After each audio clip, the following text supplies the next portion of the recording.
প্রণাম মহাকাল স্বামীজি মহারাজ। জয় হোক, কল্যাণ মস্তু, জয় মা। আমরা সনাতন ধর্মের মানুষ, এটা রেওয়াজ আছে সন্ধ্যেবেলায় সন্ধ্যা দিতে হয়।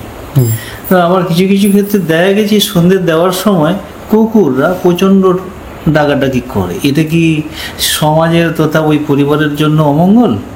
যদি এই বিষয়ে একটু আপনি বলেন। দেখুন, এক বাক্যে বললে,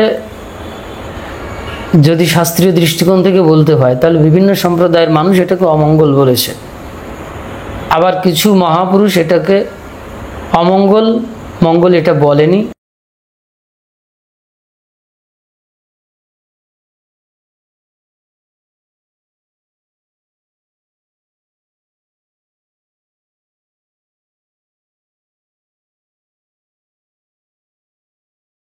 এটা বলেছেন যে এটা সম্পূর্ণ একটি তার সংস্কারের ব্যাপার।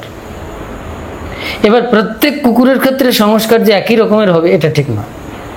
আমি একটু উদাহরণ দিই। পূর্বেও আমি এই সংজ্ঞাটি বা এরকম একটি কথা বলেছি। কীরকম? ওই যে তারাপীঠে বামাখ্যাপা যখন ছিলেন, মহাত্মা মহাপুরুষ বশিষ্ঠাচার্য স্বরূপ প্রতীক যাই বলুন বা অবতার, তিনি বামাখ্যাপা। সেই বামাখ্যাপার সময়ে ওখানে 3টে কুকুর ছিল, একটি সাদা, একটি লাল, একটি কালো। তো যখন মায়ের আরতি হতো, সন্ধ্যা আরতি বা যখনই আরতি হচ্ছে, বিশেষ করে সন্ধ্যার সময় উল্লেখ করা আছে, তো তখন কুকুরগুলো ডেকে উঠত। শুধু ডাকতো না, করুণ সুরে ডাকতো, বা কাঁদো কাঁদো মানুষের যেমন সুর হয়, এরকম একটা মায়াবী সুরে কাঁদছে, যেন তার কত যন্ত্রণা, কত কষ্ট। কিন্তু একজন বক্তা বা প্রশ্নকর্তা বামাখ্যাপাকে জিজ্ঞেস করলেন যে, বাবা, এখানে এই কুকুরগুলো ডেকে ওঠে, মায়ের পুজো হয়, এমন সময় ডাকে, এগুলো তো খারাপ, কুলক্ষণ, ভালো না, অলক্ষণ, অমঙ্গল ব্যাপার। কুকুর ডাকাটা কিরকম একটা।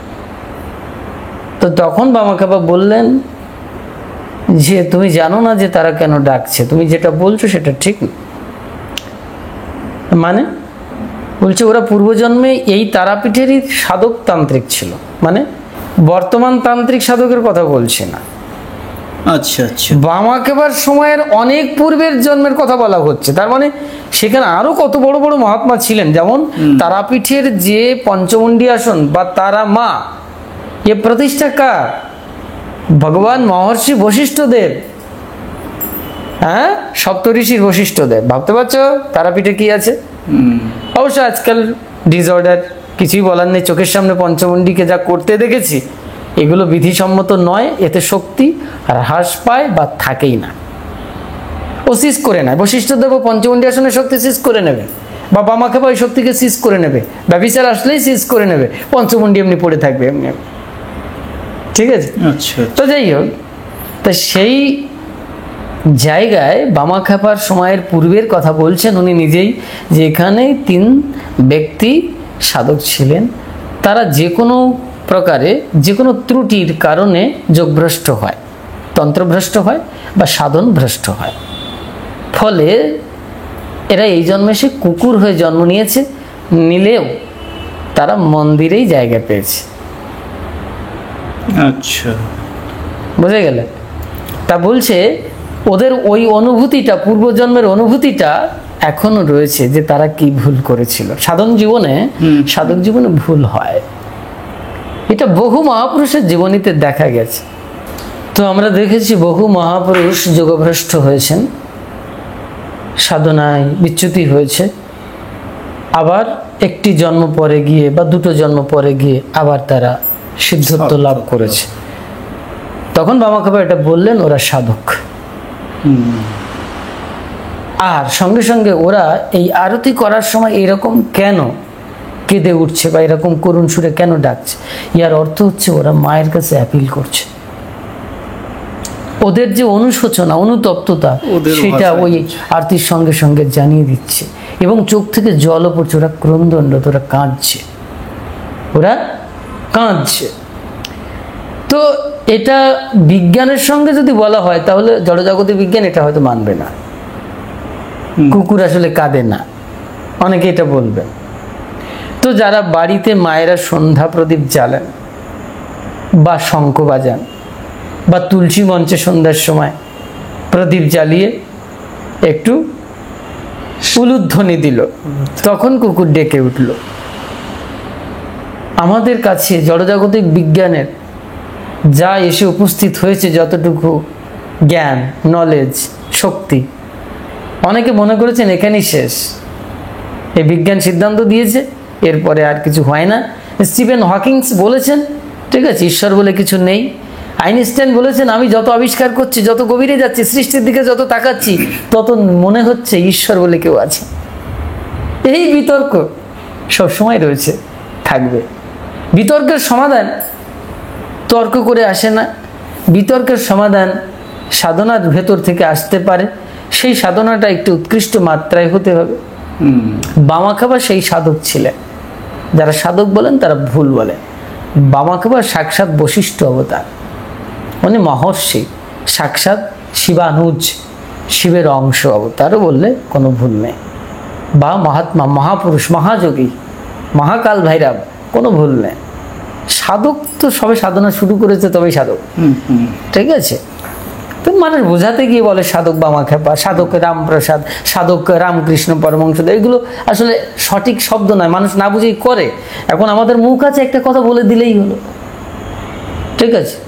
তো সেইভাবে আমরা যদি দেখি তাহলে এমনও হতে পারে আপনার বাড়ির পাশে যে কুকুরটা ডেকে উঠেছে, ওই সাউন্ডটা শুনবার পরে তার ভিতরে একটি ভীতি কাজ করেছে, বা ওই সংকেতটার মাধ্যম দিয়ে, মানে ওই সন্ধ্যা যে শব্দগুলো বা সন্ধ্যার সময় শঙ্খধ্বনি বা উলুধ্বনি যাই বলুন, সেই শব্দের সঙ্গে সে কানেক্টেড হয়ে গিয়ে ও হয়তো অন্য কোনো দুসরা মিত্রকে, ওর কাছের কোনো সঙ্গীকে যে অপর গলিতে থাকে কি পাড়ায় থাকে, তাকে সংকেত জানাচ্ছে ওর ভাষায়। এটাও হতে পারে।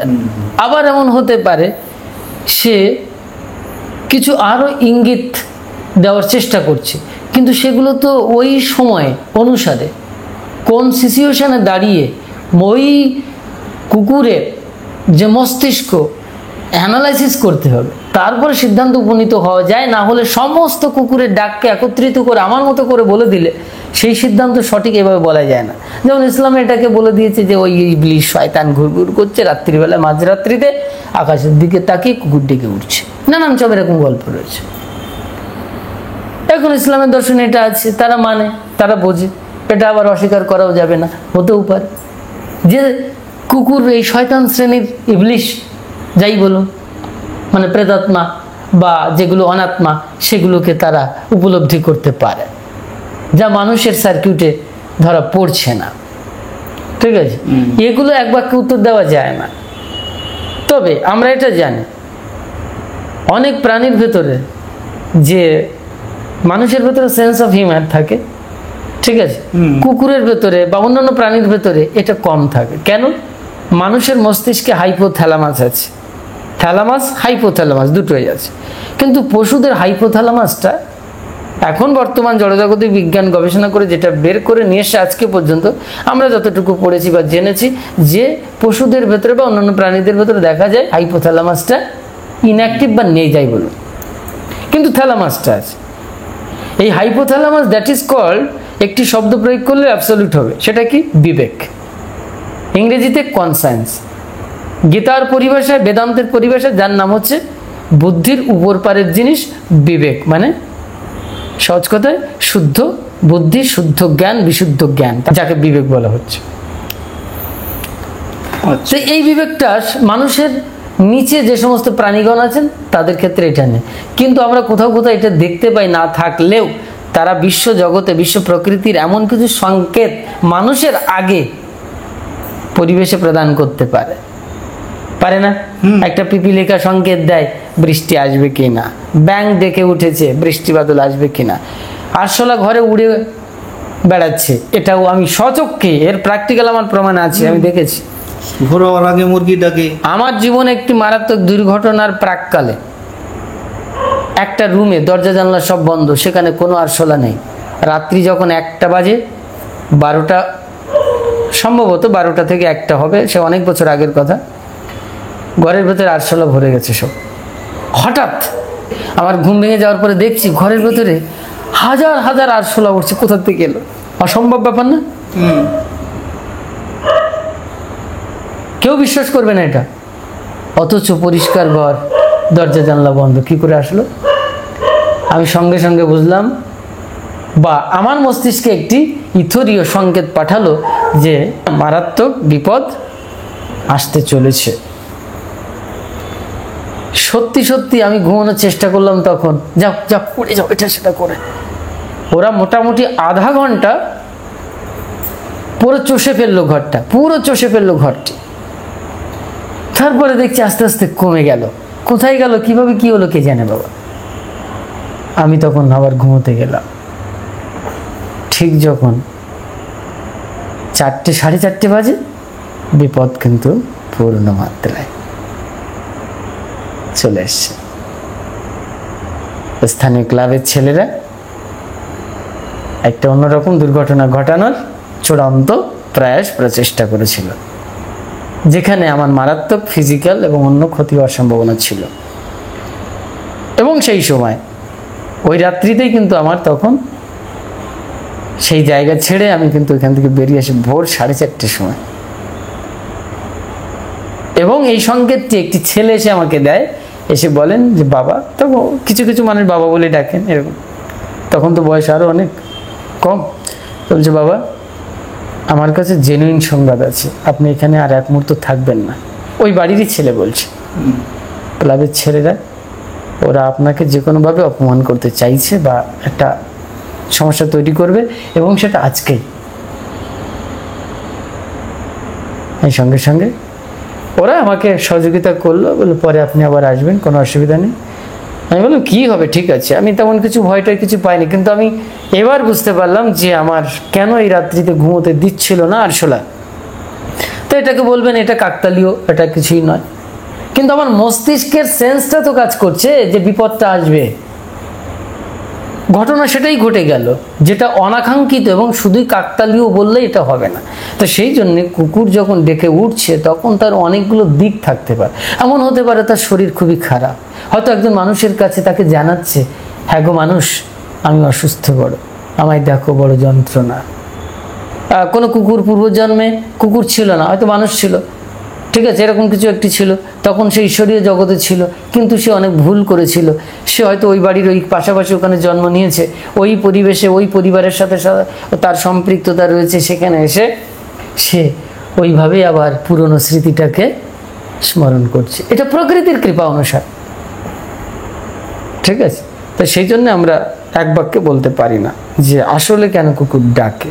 তবে আমাদের আধ্যাত্মিক উপলব্ধি তো, আমরা প্রত্যেক প্রাণীকে ভগবত দৃষ্টিকোণ থেকে দেখি, এই জন্য আমরা সবসময় ভালোটা চিন্তা করব। ঠিক ঠিক আছে। এবার মঙ্গল অমঙ্গল তো ঈশ্বরের হাতে, আর আপনার এটা কর্মের ফলের হাতে।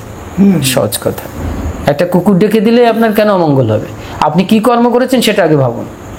ঠিক, কুকুর ডাকবে, আপনার কর্মফল সৃষ্টি হয়ে যাবে। আপনি কি কর্ম করেছেন সেই ফলের হয়তো সংকেতটা, যেমন কাক শ্রেণীর কিছু শকুন শাস্ত্র অনুসারে যেটা কাক সংকেত দেয়, টিকটিকি সংকেত, এরকম কিছু ব্যাপার আছে না? তো কুকুরের ক্ষেত্রে এটা হতে পারে, কিন্তু সেটা প্রমাণিত তথ্য নয়। সুতরাং এক বাক্যে বলা যায় না। যারা বলছেন তারা বিজনেস করছেন, আই থিঙ্ক সো। ঠিক আছে, জান। ঠিক আছে।